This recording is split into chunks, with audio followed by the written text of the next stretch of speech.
गडचांदूर येथील बसस्थानक परिसरातील संविधान चौक जवळील भगवती या कापड दुकानासमोर 30 जुलै रोजी बॉम्ब सापडलाय।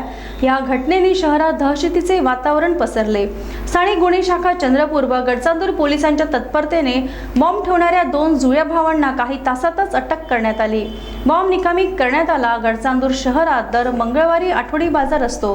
या दिवशी आजूबाजूचे नागरिक बाजारासाठी येत असल्याने शहरात मोठी गर्दी असते। बॉम्ब विषयी दिवसभर सुरू असलेला घटनाक्रम अक्षरशः थरकाप उडवून देणारा होता। लोकांनी मोठ्या प्रमाणात गर्दी केली होती।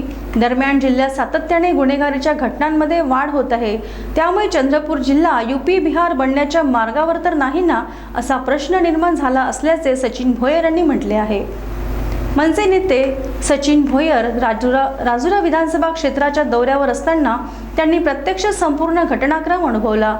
यावेळी सचिन भोयर यांनी लाईव्ह चंद्रपूरला काय प्रतिक्रिया दिली ते बघूया।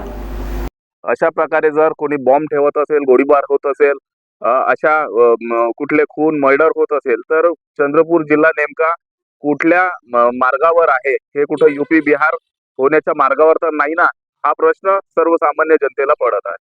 नक्कीच भगवती कॉम्प्लेक्स हा परिसर वर्दळीचा परिसर आहे आणि अशा ठिकाणी जर कुठले बॉम्ब सदृश्य वस्तू त्या ठिकाणी ठेवत असेल, गडचंदूर शहर औद्योगिक शहर आहे, परंतु पाहिजे तसं कायदा सुव्यवस्था पाहिजे तसा बंदोबस्त या ठिकाणी दिसत नाही।